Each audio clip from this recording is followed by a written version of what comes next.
Fellow Falcoholics, what's up? Welcome to episode 314 of the Falcoholic Live. I'm Kevin Knight, joined by my co-host Tre'Shon Diaz. He's at Ep314. Thank you, Tre'Shon, for coming in, filling in tonight as Adnan is deep within a Hawks game. We thought it might be canceled because of the snow in Georgia. It was not, so all systems go for the Hawks. Adnan's not here, obviously, but we got Tre'Shon Diaz, of course. Tre'Shon, how you doing tonight? I'm doing well. This is tech support Tre'Shon here to help out and fill in for Adnan. My mic went down on me right before the show started, but that's okay. You know, we have the backup headset ready to go. Yes. We should have started doing, I think, some underdog fantasy, some numbers on like how many more shows would the microphone make it. I feel like the last like 2 or 3 times we recorded, it was like, is like what's going on here? I think we discovered the source of the problem just in time for it to fail, unfortunately. But you got to back up. It's all good. And when we get to Mobile, we just set up mine in between the two of us, and I'm sure it'll be fine. So, but yeah, guys, we are waiting on Michael Turner here, just trying to make sure he can get in okay. But we will keep you posted as that develops. But in the meantime, obviously, we got plenty to talk about. The Falcons hire Jeff Ulbrich for defensive coordinator. Obviously, Tre'Shon and I went into some details about our initial takes on that. We will also obviously talk about the offseason, the draft, all that good stuff. You guys haven't heard it yet, but Tre'Shon and I did, full disclosure, pre-record a Shrine Bowl Senior Bowl preview show that's going to air on Friday. But it's not off limits to talk about some of that stuff tonight.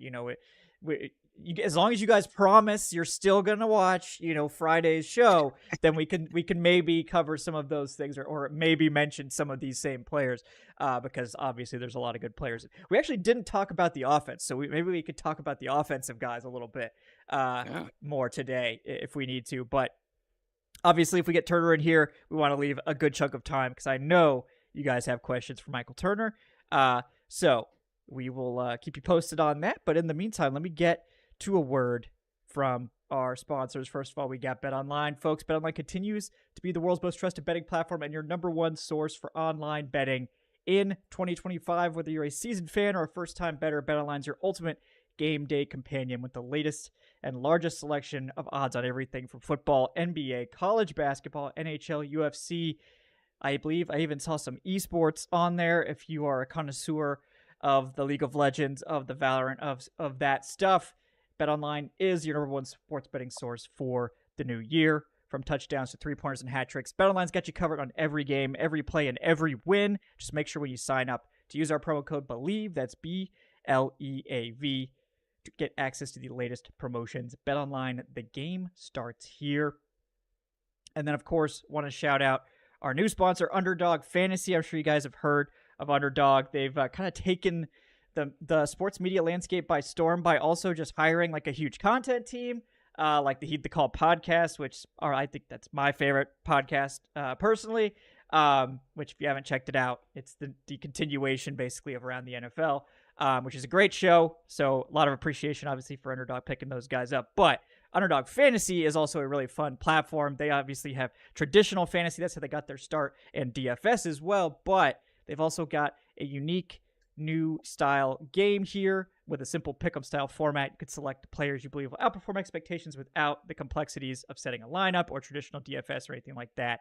There's a super user-friendly interface. You can pick the numbers you want for the players. So if you think that, Josh Allen 240 passing yards is too much, that's a bridge too far, you could drop it down.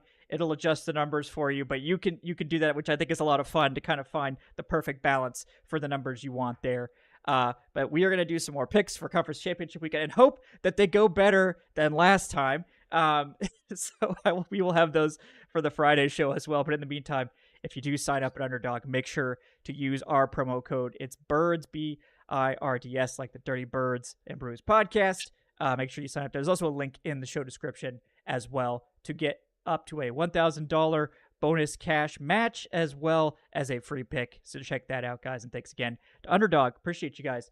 Yeah, Tre'Shon, you mentioned it before the show, but sort of something we didn't really touch on Tuesday was the direction we kind of think the scheme is going to go, because at this point, I think it's kind of still up in the air, but leaning towards probably the same. I mean, I think if they had their choice, they'd probably want to keep it relatively the same because, I mean, they were acquiring a lot of players in this last draft class, for instance, that didn't necessarily play a lot, but they were drafted to do something specifically, we imagine, in this previous defense. But, is that sort of still where you land? I mean, we haven't seen the D-line hire yet, which probably would tell us a little bit more as well. But Yeah. Yeah, I think the players are going to tell us more for sure. And kind of like you said, they've got some pieces right now when you look at Dorless and you look at Aurora and Logue, who's no longer here, but maybe they're able to get him back. Who knows what could happen there. But they invested in a lot of guys to kind of fit that previous scheme, and they're going to have to get rid of a lot of guys though who also benefited from being in that same system. So is it, benefited per se, but I don't know if anybody benefited on the Falcons defense last year outside of Mike Hughes and Terrell. But I think what we'll see is the players that they bring in and the players that leave. That'll kind of give us a little bit more of an idea.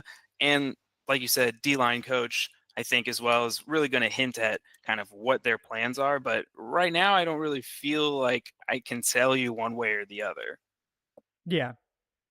I'm really interested to see what the whole discussion is a big one. But what was the idea behind Rook? Like, where exactly do they envision him playing? Or did they want to move him around? And this was just, this was part of that. Or, Dorless was a guy that I think a lot of people thought was kind of a sleeper, and we barely saw him. And, maybe there is some question about do we even really know what these guys were drafted to do? Because the Falcons, honestly, in a lot of spots on defense, didn't get struck by the injury bug. They had everyone available for most of the season, so we didn't really get a chance to rotate in some of these guys and see a whole lot.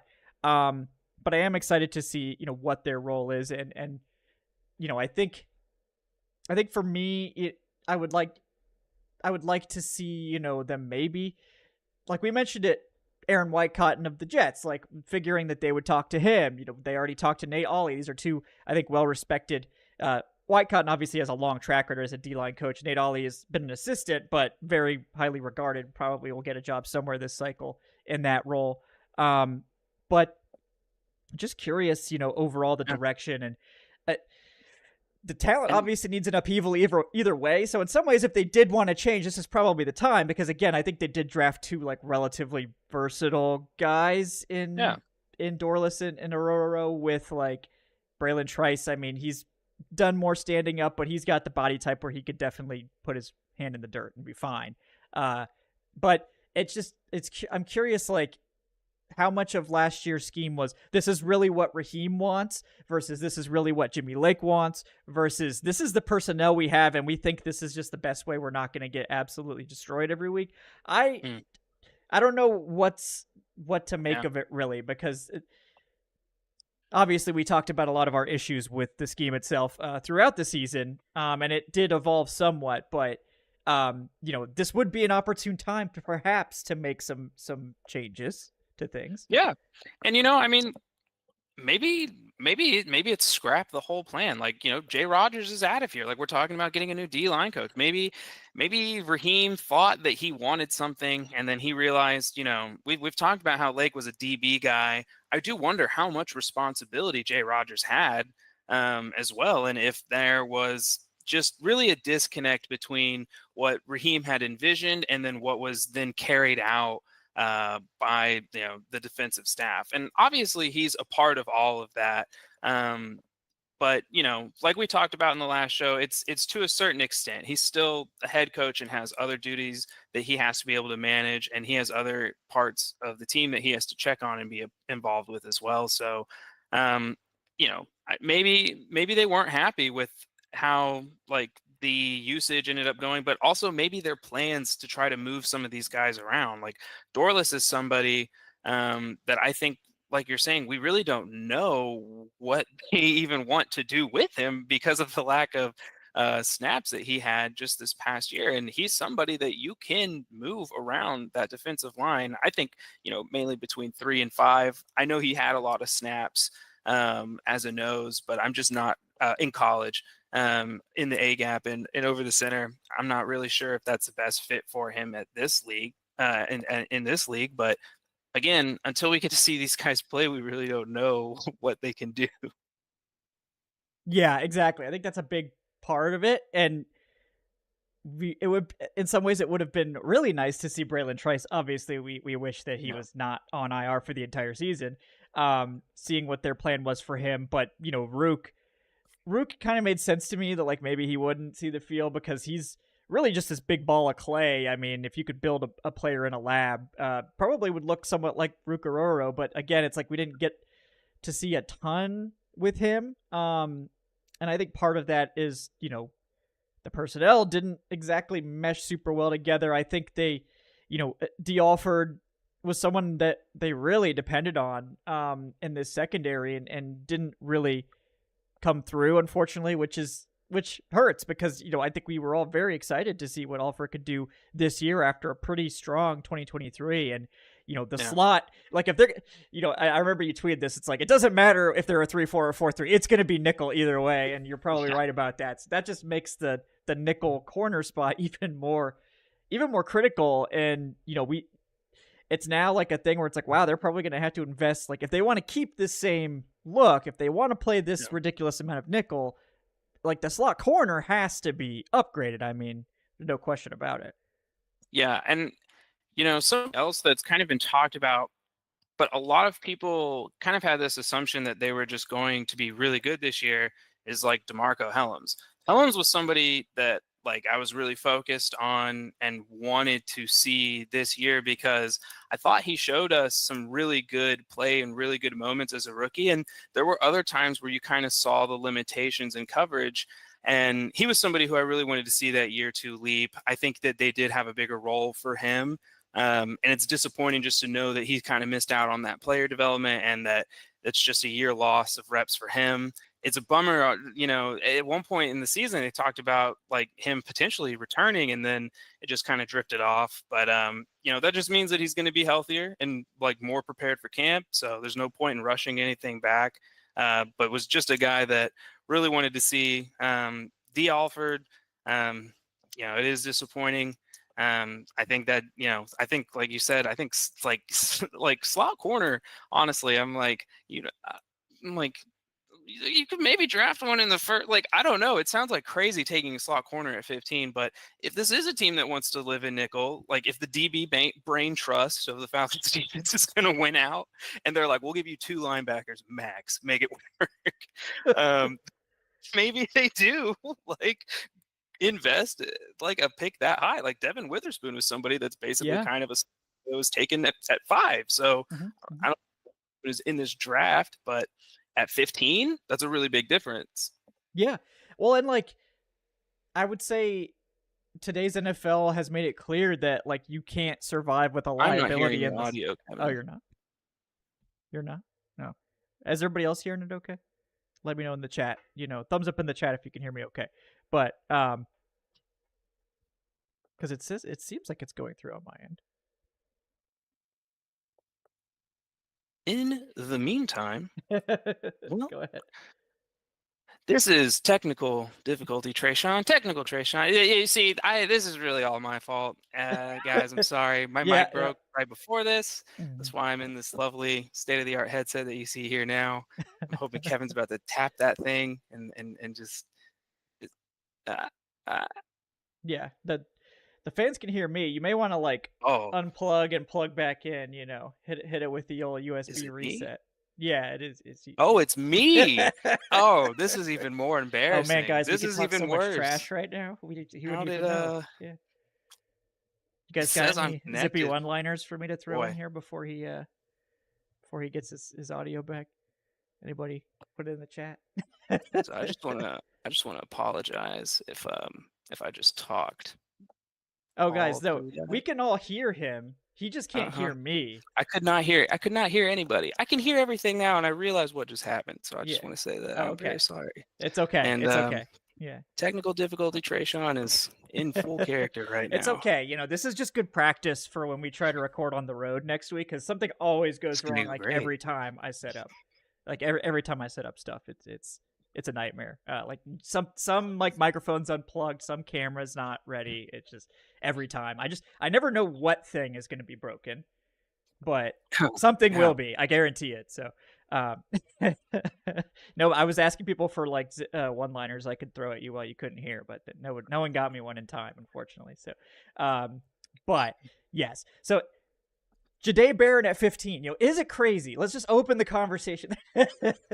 Is it crazy? I mean, I think some people think Jahdae Barron's the best corner in the draft. Now, that might be aggressive just because Will Howard does exist and is really good. But Jahdae Barron is, I think, absolutely a first-round caliber corner.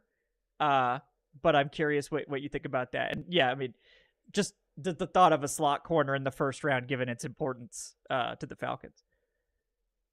I mean, I think at 15, like, honestly, this is kind of when this is like, I feel like at this point in the draft, like, pretty much everybody, I don't know if there's really going to be a massive talent disparity between the first round guys. So if you think Barrett is your guy, like, go get him. If you think you can make Jalen Walker, if Walker lands there, if you think Walker works at 15, make it work. Jihad Campbell, whatever. It could get really weird at that spot, and there's going to be, there's always going to be the positional value crowd.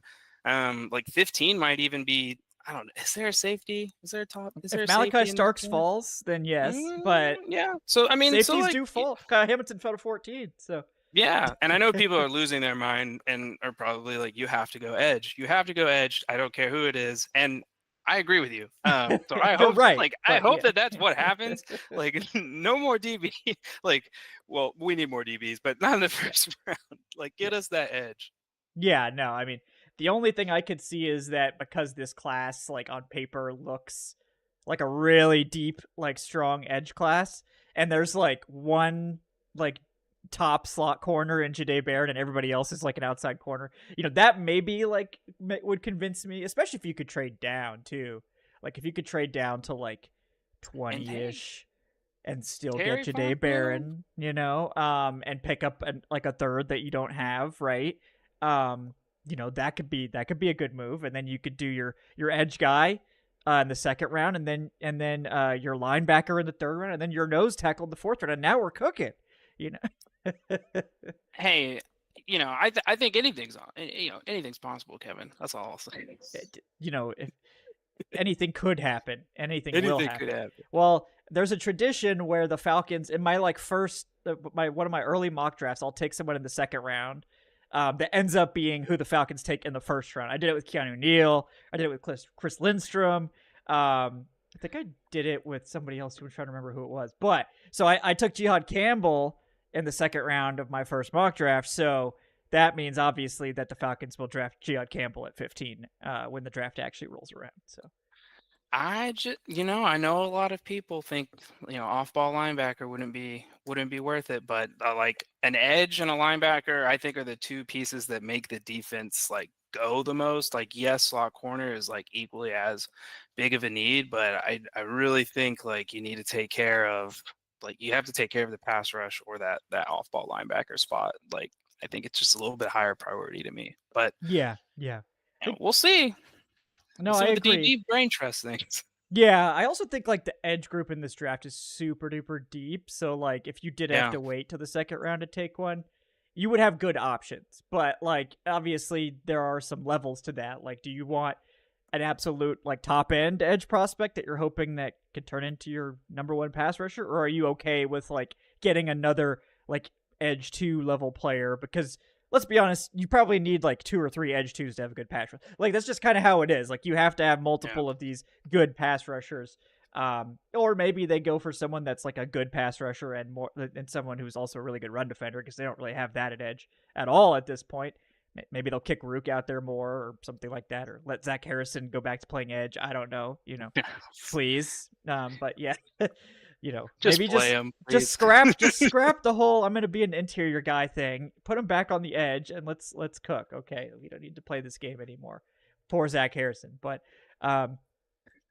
it's like they got too many of these like Rook Aroraro, like Zach Harrison guys in the same room, and they're just like, oh, like what do we do? It's, well, you put them both out there. That's what you do. Like, you know, if you have just a bunch of aliens, like just make the Toon Squad or whatever. Like go out there Yeah, just and play 'em, man. get them all out there. You know, what's the worst that can happen? That's my take on that. But yes, well, I will let you guys know if I have an update on Michael Turner. I apologize. Not sure what the issue is, but if I hear anything, I will let you know. And we're gonna continue on with the show. But at any rate, yeah.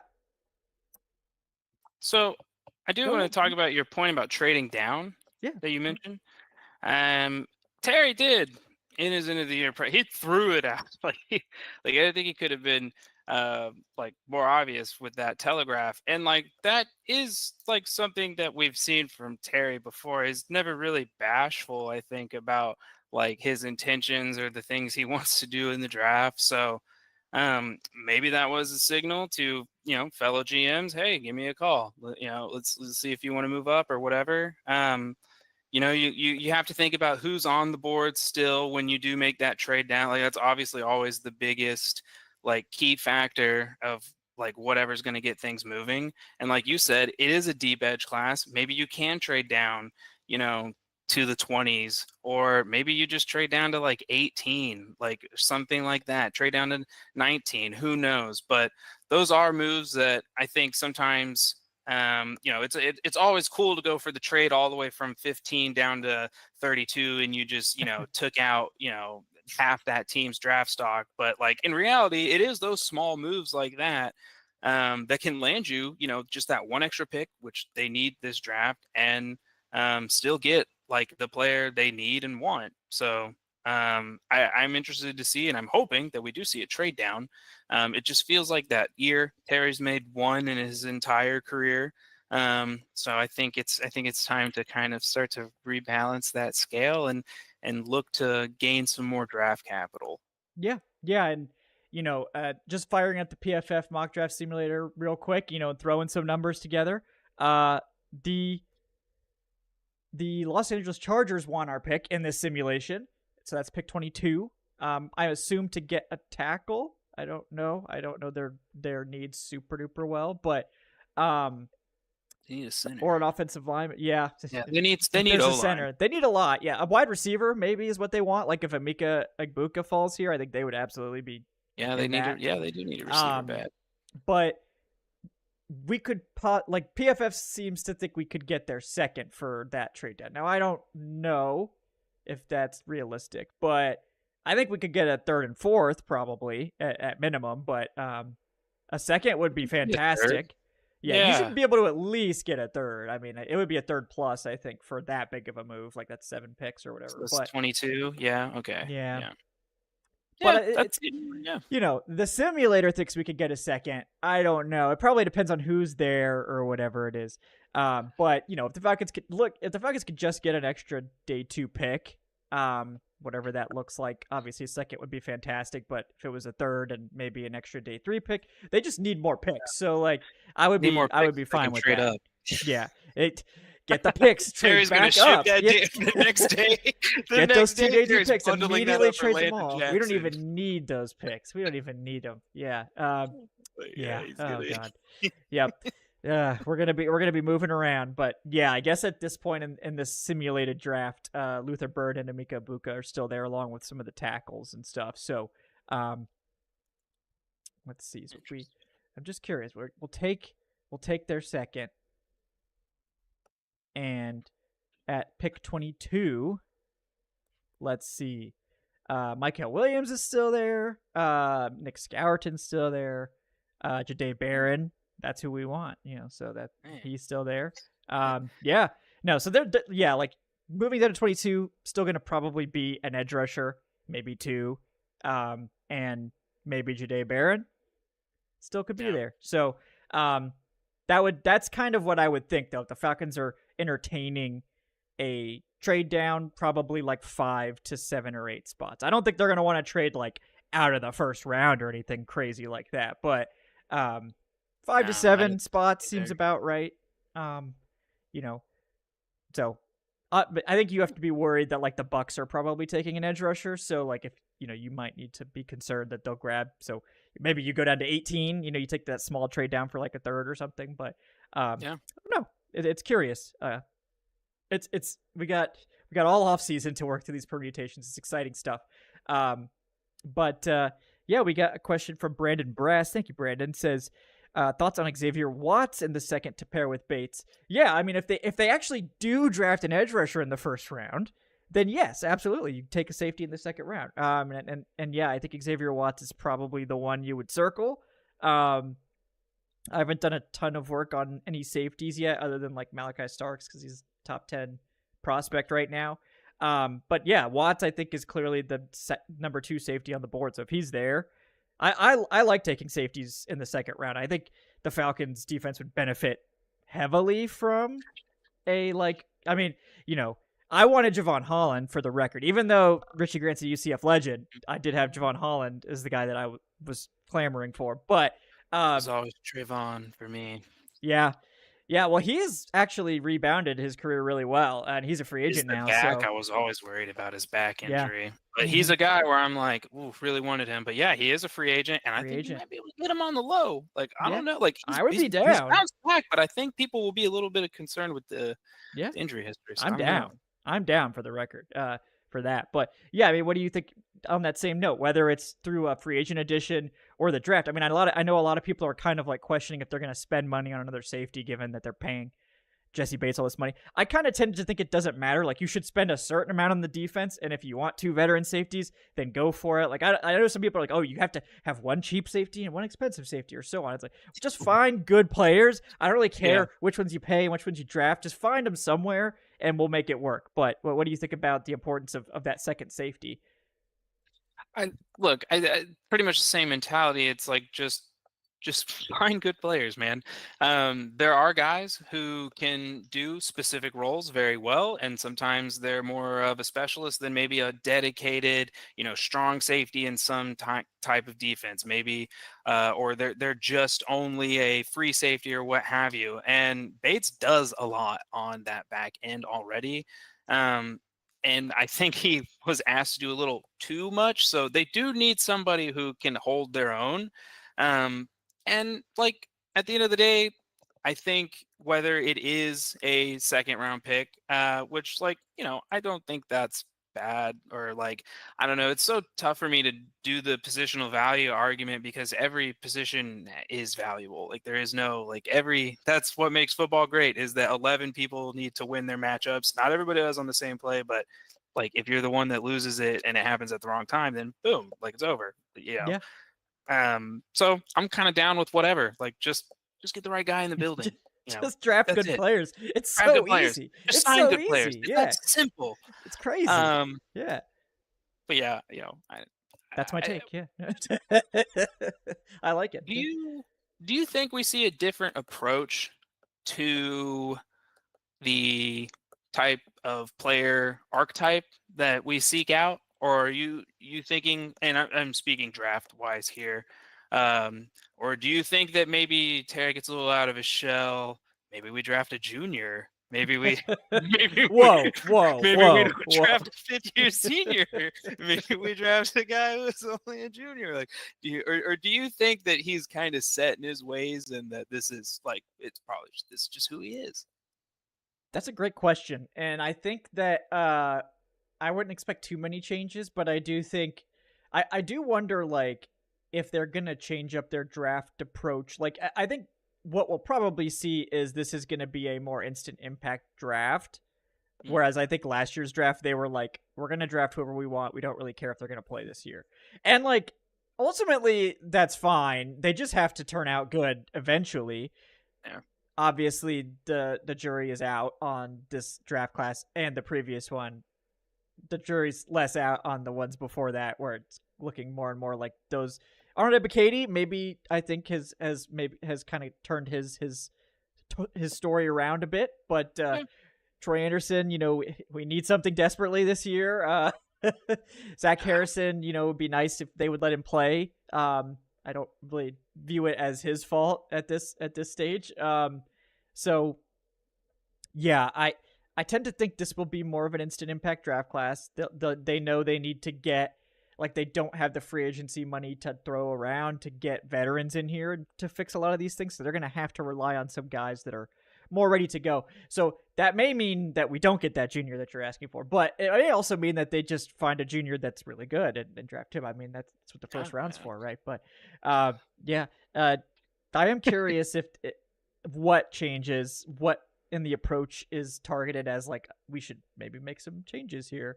We should do this differently. But the only way I can kind of think to phrase it is like, it'll be more instant impact, but I don't know how that translates to actual action. Maybe someone can get me a corpo word for that. We can throw out like synergy or something, but yeah. But other than that, I don't know. Yeah. Yeah. I mean, I think I'm in a similar boat. I think it'll probably be, I think it'll probably be mostly the same, but there is something to be said about like actually working with somebody for a full year and then kind of like having conversations throughout the season and like, just kind of different things like that. So, I do wonder if like we will see a little bit of a tweak. This first Raheem Terry draft did feel a little different.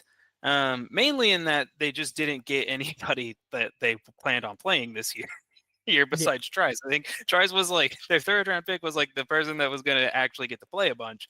And of course, that he unfortunately gets hurt.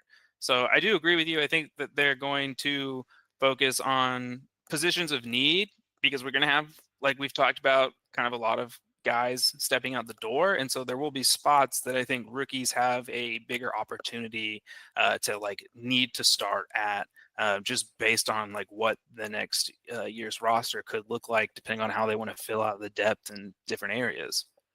Yeah, no, I agree, and I'm curious to see what exactly they do there. Yeah, and I don't know. This is going to be a very fascinating offseason, I think, from a number of angles. And we touched on some of those things on Tuesday, and we obviously are going to touch on them on Friday's show. But to me, I think, we did touch on it a little bit, so I don't want to spoil it. But I think the two big dominoes that I guess I would say there's three big dominoes we're waiting on still for this, like, to kind of gauge the direction of this, like, team in general. We mentioned the defensive line coach because that should tell us a little bit more about their plans with the front. But also, March is going to come around, and is Kirk Cousins still on the roster or not? I think that's like the next big domino to watch, because there's this belief from the national media as a whole that Kirk Cousins will be cut. Of course he will be. He's making way too much money. The Falcons can't keep him. He has a no trade clause. He has all the leverage, so on and so forth. But when we talked about it, or will talk about it, I forget which show we talked about it on. I think we talked about it on Tuesday's show. But so yeah, the shows are running together, guys. But I think you and I both think that there's a pretty good, relatively speaking, chance that the Falcons actually will hold on to Kirk Cousins, and therefore are going to be trying to trade him. But your thoughts for the people here that maybe haven't heard, like, do you think that a Kirk Cousins trade is a possibility, or do you agree with the national cognoscenti, which is that the Falcons must cut Kirk Cousins, will cut Kirk Cousins, etc.? Well, they definitely, like, there is no must cut Kirk Cousins from the Falcons' perspective, because something we've talked about is that money is already gone. So you're not saving anything this year or anything like that. So I don't like the idea that like they must do it. They absolutely have to. That just doesn't really like resonate with me at all. And yeah, of course there's a possibility. We talked about it on Tuesday's show.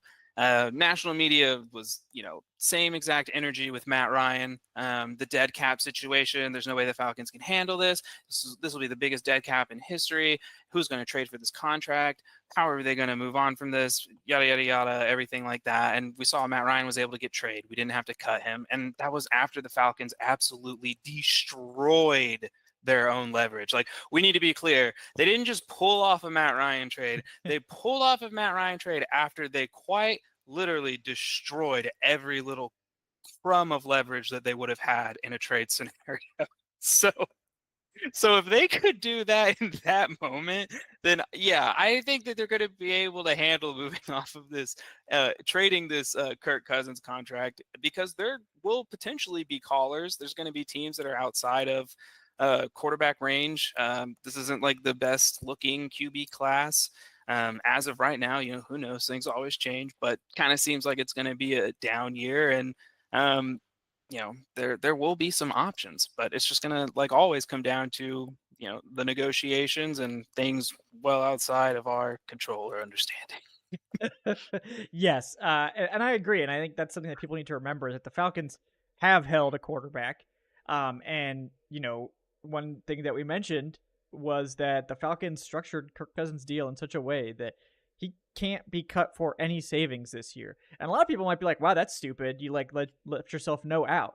Well, the thing about leaving yourself no out is that you don't have an out. So there's no leverage for Kirk to demand to be cut because the team has no reason to do it. They don't get anything for it. They're just going to cut him so he can go get signed somewhere else for the vet minimum and still pay his entire salary. So I think they hopefully learned from the Raiders in that regard, where they got bullied by Derek Carr into cutting him, and Derek Carr went and did his thing.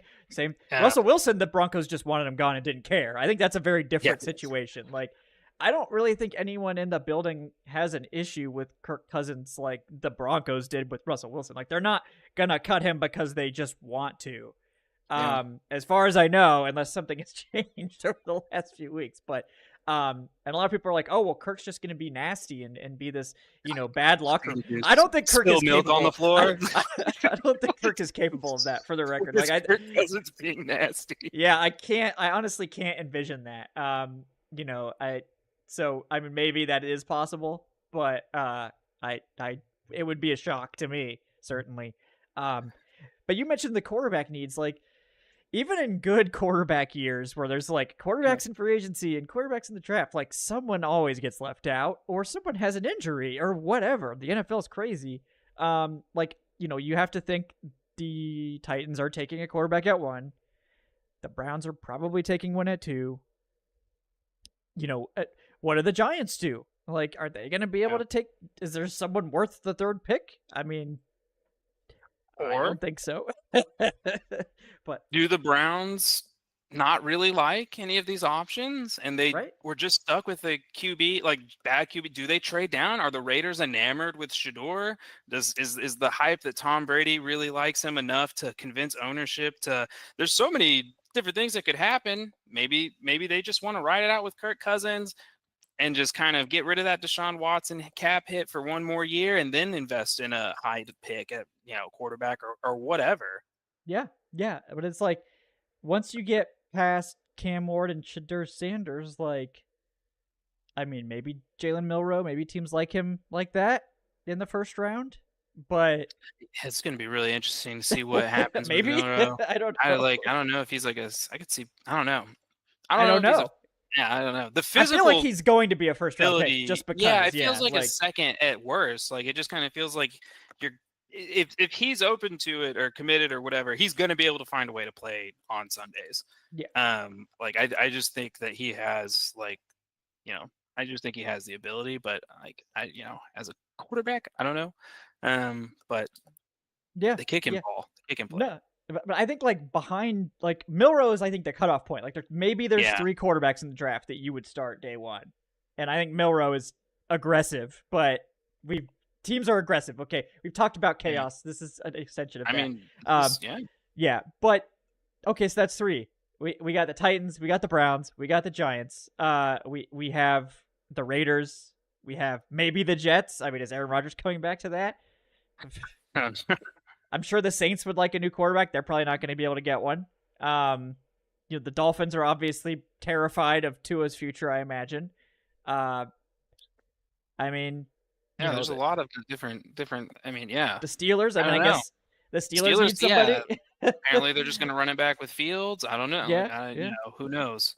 I mean, it's like that's what, 6 teams. So there's maybe 3 rookies. And 3 other teams that need stuff, and Fields probably going to the Steelers. But other than that, I You never mean, know. It's a Russell wild. Wilson, I guess, probably goes somewhere. Obviously, Yeah, I mean, interesting. maybe Sam Darnold leaves Minnesota and he goes somewhere else. He's going to be expensive, but I do wonder where Darnold, and a lot of these teams you're talking about too, still haven't even like hired a head coach yet. yeah, So it's kind of like you really don't know what somebody could be thinking or how like desperate a team could potentially get. Boy, Jacksonville, that is some news today. Just waited until all the cool coaches were gone, and he's like, "I'm gonna fire you now." oh my god, man, that is just I can't I just like every time someone's like Terry Fontenot's the worst GM, like the worst, manager in the NFL, or says something about Arthur Blank, I'm just like, man, have you ever like looked at Jacksonville? You don't have to look very far to see what true, the Browns, Jacksonville. I mean, like, I don't know if like Balky has like, dirt on the Khan family or something. Like, just like it's like I'm We're not gonna gonna fire. find out. We're keeping him, and that's that. Oh wait, people don't want to work with him. Okay, I guess we'll fire him after everyone's already said no. We've told you that for like the last 5 years. Like it's crazy when you look at all the like people are just talking about this coach of coaching cycles they missed out on. I'm like, no, you need to go back and add up for like the last 3 that they've been a part of. Yeah. Uh, Oh man, it's it's a pretty brutal coaching cycle right now. I'm gonna be yeah, honest. The yeah, options don't really seem great. Like this is why, like, too, like we were talking about. It's like Jeff Ulbrich is like, okay, uninspiring, 100%, sure. Like it is not an inspiring hire, but that does not mean it's like the worst or a bad hire out there. And I don't think he's going to be close to the worst hire that was made this coaching cycle. And that's kind of like we've talked about where you just kind of really need to understand that a lot of things too are like about the players that you have in the building too. Like coaches can only do so much.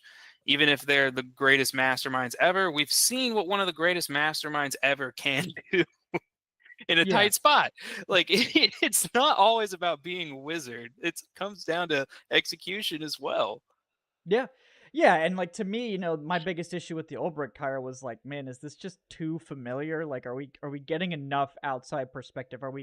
Is this like he is coming in to this roster from the outside? So that way it is outside perspective, but it's very much the same coaching tree. Like, is that a problem or is it not? That's the thing, and obviously we won't know for a minute, but maybe with Lake it wasn't working, but maybe with Ulbrich it will work. I mean, I don't know, but that concerns me a bit. But in terms of his like resume as a defensive coordinator, especially if he really did call all the plays as some suggest, then I think he clearly has a quality resume. I mean, more so than even like Steve Wilks or some of these guys. Like Wilks had a really good defense and then had some also not great defenses on his resume, which I don't like ding DC's too much for some bad years because I think more than offensive coordinator, DCs are very like susceptible to the talent. Like I think defense in particular, like you can't hide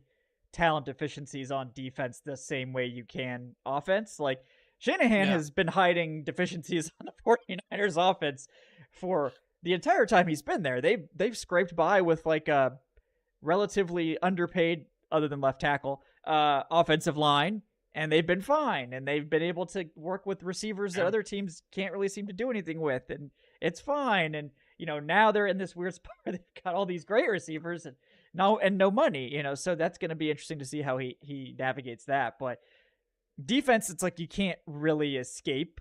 Like teams will figure out what you can't Yeah. do and try to do it. At least the good ones will. So I don't want to ding a defensive coordinator for having a bad year or two on their resume. Like, it's not, I think, the end of the world. I think if you look at offensive coordinator, seeing those terrible offensive years is typically more of a red flag than it would be for a defensive coordinator. But ultimately, like, I can't get too mad about Ulbrich because I do think he's a good coach. So maybe that's the most important thing. Maybe I'm just a hater. I don't know.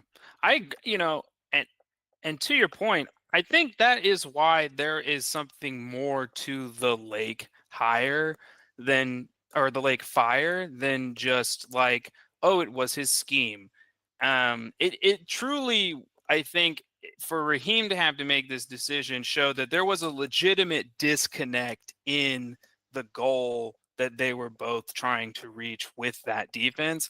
And those are the reasons why you have to kind of move on and shake up and get new people in the building. He wouldn't have gotten rid of Jimmy Lake if they were simply just losing based on execution. If they were running the same scheme fine, and they were doing it the way Raheem was for those last couple, however many weeks, then I don't think Raheem would have had an issue with bringing Lake back. But the whole point is that is clearly something that Lake either was not willing or capable of doing, and that's why he's gone. And that's the reason why on Tuesday we also talked about Ulbrich makes a lot of sense, and that familiarity is a double-edged sword in that it does give you a little bit concerned that maybe there could be some groupthink. But every coaching staff is groupthink. They're all to some kind of like, extent.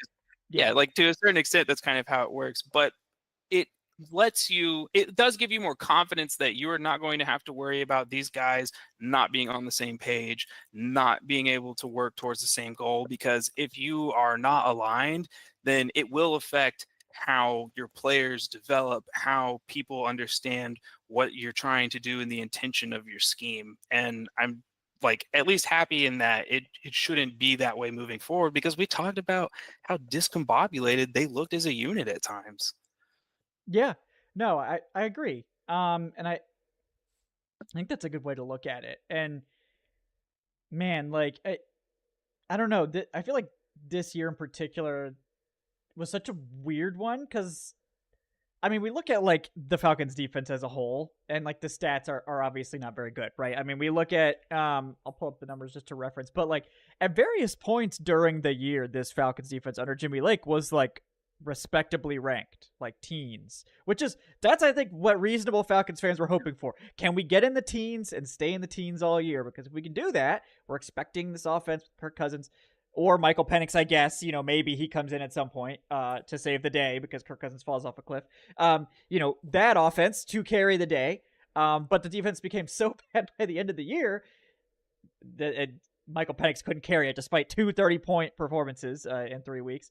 But it just was such a weird season for this defense because we saw them have a very good game, like against the Chargers, who put up points on some people, especially the Chargers run game. Now the Falcons didn't have to play them with J.K. Dobbins, so that did help in that regard. But, we saw them hold the Commanders to 30. The Lions gave up more than that to them, and obviously the Lions were extremely injured by the time they got there. But still, even that Lions team towards the end of the season with their injuries was not giving up huge numbers to most teams. The Falcons only allowed 30 to the Commanders, so that's on par there. Now, obviously, they give up 44 to the Carolina Panthers, which I still can't figure that one out.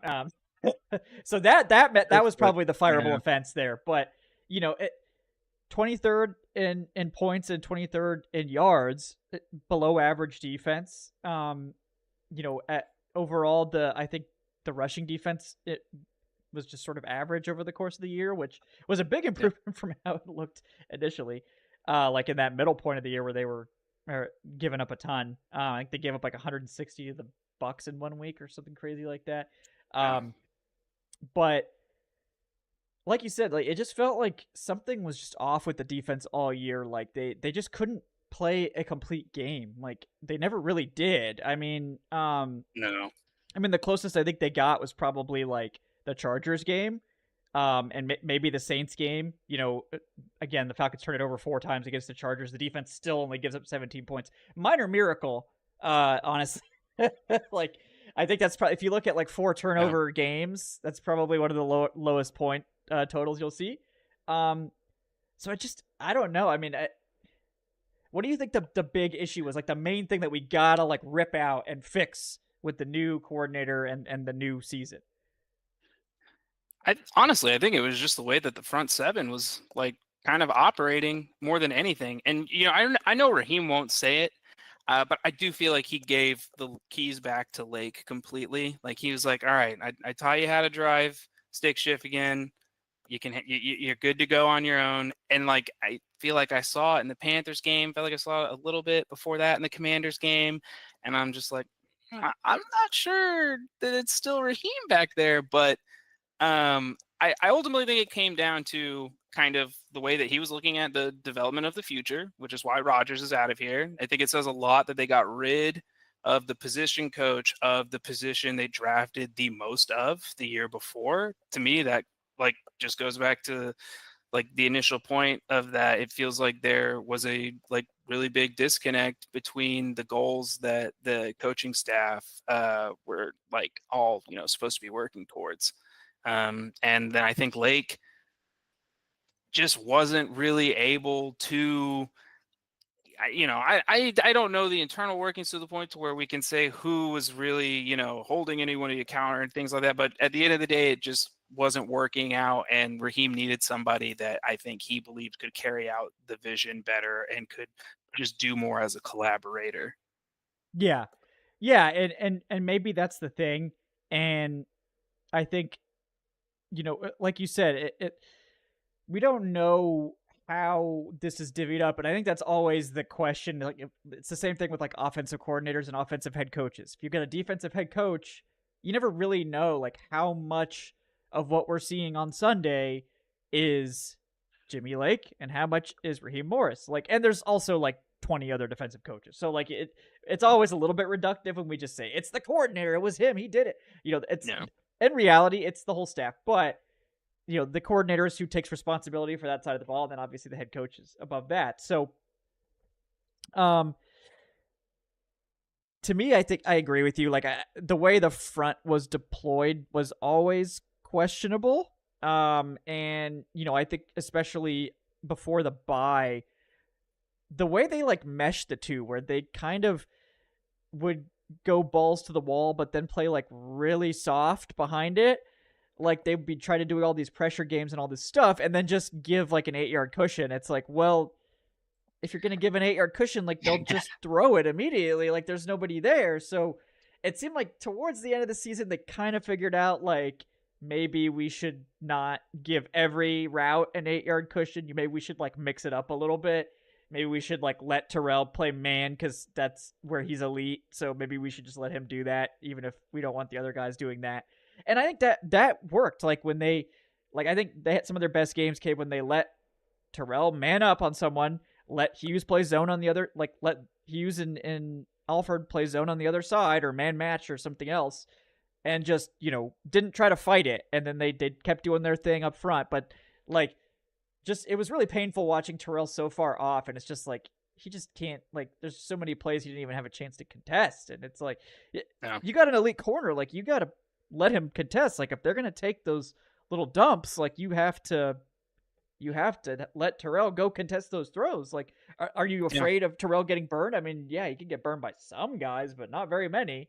And if it's not Mike Evans, you'd be okay. Yeah. But and not even just in the passing game, but I feel like it really did affect Terrell's run support. Terrell's always been a very good run support corner from the outside, and when you are having to take a angle that's so different, the difference between 8 yards and then being up 3 yards, it changes how you perceive everything. And so we saw that like he took some bad angles this year. A lot of guys did.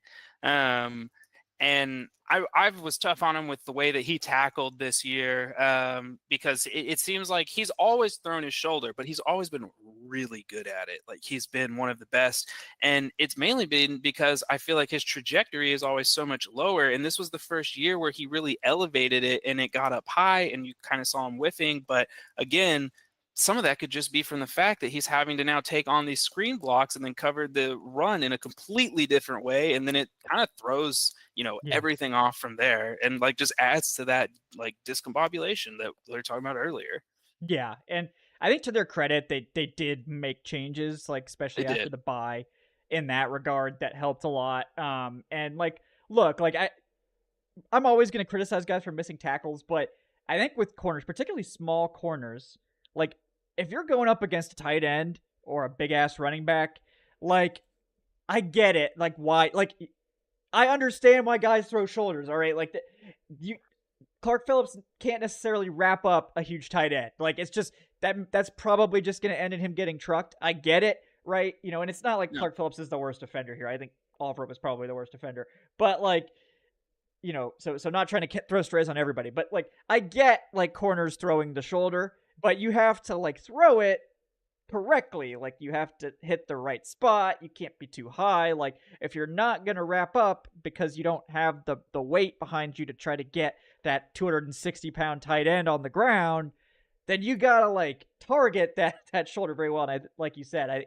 there was a lot of whiffs, I think, from early in the season, but it got better. And then we did see like Mike Hughes like actually can wrap guys up. Like he's a bigger corner.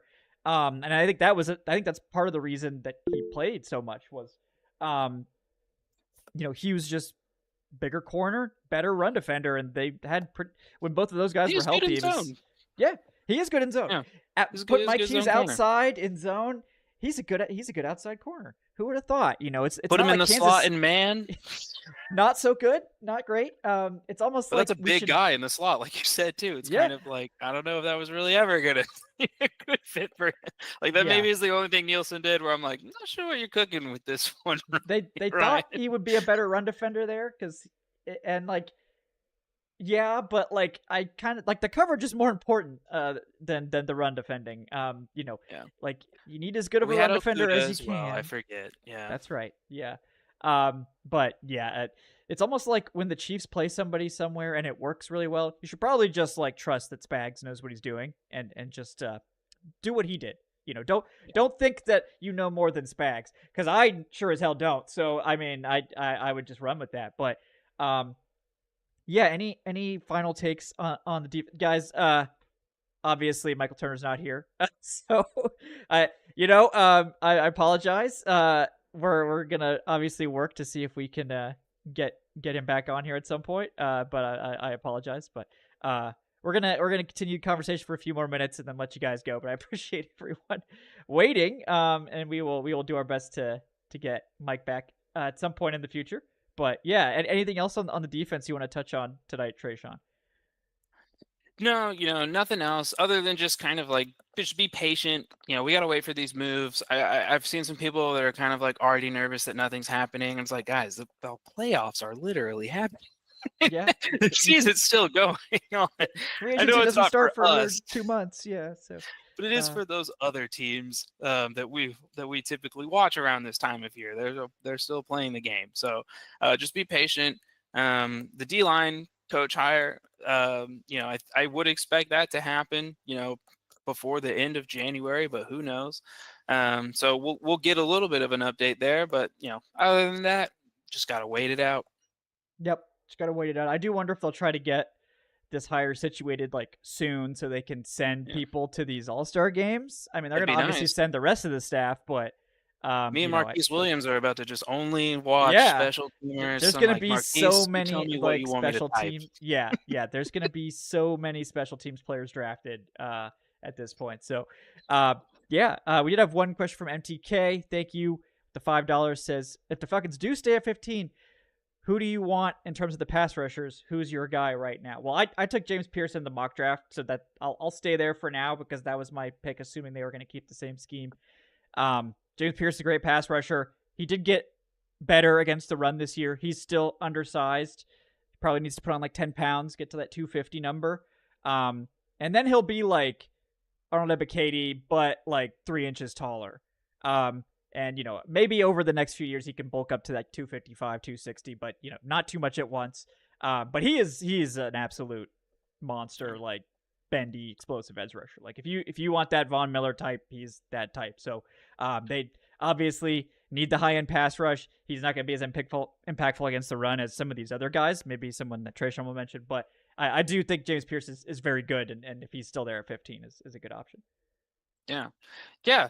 I like Pierce. I think that's a good, you're getting somebody that has that speed bag. Run play, like you said, is maybe not there yet, but he is willing. You do see effort on film, and that's what's good. And the guy I'm going to pick, I think he has a little bit of a bigger bag, and that's Mike Green. But I will say, I do think that people are starting to overlook his own struggles against the run.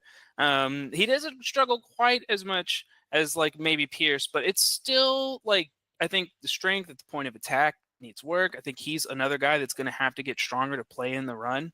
So I'm interested. I know people are talking about him rising into the top 10. I don't know if that's going to happen. I think he could be there at 15. But really nice. Out of Marshall. Everybody's like at this point, I think, pretty familiar. He did go to the smaller school, but we've talked about it before. He showed up against Ohio State, had a really good game there. He is a little projecty in my mind. I think he's ready to go as a pass rusher, but just some of the run game stuff, I think, is going to be where you will have to work him in a bit. But he's somebody that I really like. I think you get those physical attributes, and then maybe you take another Braylon Trice or something in like the second or third round. A couple of the guys that we mentioned that'll be at Shrine, some of those, fifth year, 6-year seniors that we're so fond of. So gives you a little bit of stability and something like that. But I would like Mike Green at 15 right now. Yeah, I do like Mike Green a lot. I think after Senior Bowl week, we'll have a much cleaner picture of whether he's going to be like the fourth edge rusher or like the second edge rusher taken. Yeah. And I think his range of outcomes is anywhere in there right now. So we'll see.